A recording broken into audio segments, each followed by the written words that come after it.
Well, we first told you last year about how TikTok is under investigation by a number of states to determine the potential harms that this particular social media app could have on younger users' mental health. In addition to that, those concerns about mental health, there are now concerns that not just TikTok, but any platform that streams, those seemingly endless, super short video clips that they could have on cognitive brain development and the attention spans in young people. Kimberly Gill here to talk more about that. Now, we're not just talking about social media use in general. We're talking about these short form videos in your feed that deliver interesting, funny content in as little as 15 to 60 seconds. And what some experts are speculating is that young people who binge watch this type of content on TikTok, Instagram Reels, or YouTube Shorts find it harder to participate in activities that don't offer that instant gratification. Some early studies go so far as to suggest it could be changing young people's attention spans, and that has some parents concerned. 10-year-old twins Dylan and Daniel love being outdoors and are forever competing with one another. This guy named Speed McQueen, he's really funny. They also share a love for watching YouTube Shorts. Why do you like these YouTube Shorts so much? Because it's short, deformed content, and then while it's short, I don't have to stay on one video. I can keep on going until I find something that I can watch, and I can just repeat the process. It's like you're always thinking about what's next, or you're always thinking about the video you watched or whatever, and then it's like you're ongoing and ongoing. If this is your first time hearing about YouTube Shorts, you're not alone. These entertaining snippets of video are all the rage lately with kids and young adults. Dylan and Daniel's mom, Dara, just learned about it too. Daniel just told me probably 5 minutes before you got here that there's little clippets that you just watch, and then they just go on and on. Just turn on TV.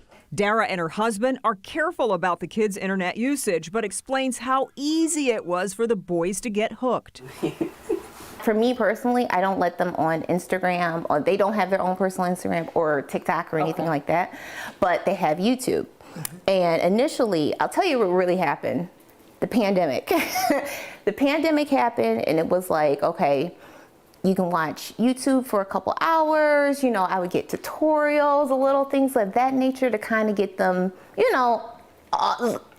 not missing school and not missing their friends for the most part. Those couple of hours turned into a couple more hours, and as the boys got older, it became harder to keep them off it because all their friends have it too.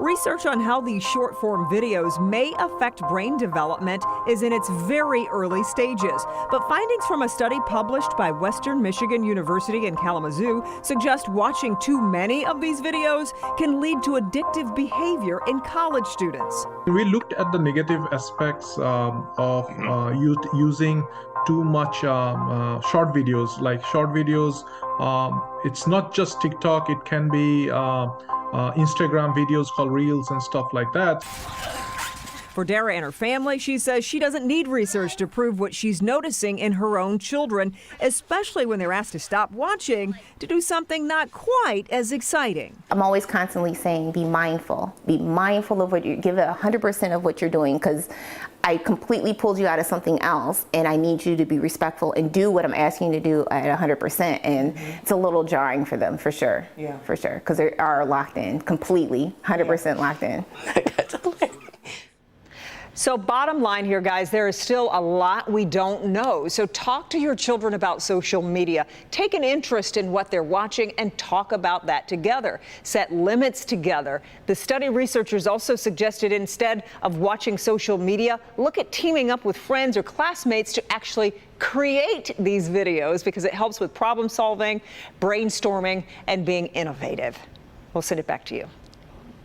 All right, KG, but no matter what type of social media your kids are consuming, now's a great time to have a conversation with them about it, including deciding when it's too much time. I think that what's the most important for families to ask is just to start a conversation and to ask them, what do you like about social media? What do you not like about social media? Have you ever found yourself in a difficult situation due to social media? What does social media add or take away from your life? And then kind of what are some thoughts that you have about changing your social media use? Are there ways that I could help you with that? Could we take a look at the settings together and maybe take a look and see if we could add reminders for how long they've been on the particular app? There are just so many different ways that that youth can make changes to their social media use. Yeah, I love all of those suggestions, right? That's Jane Harness, who's a child and adolescent psychiatrist at Mott Children's Hospital. She says in a 2022 study by Michigan Medicine, more than half the teens who responded said they have deleted or thought about deleting a social media app.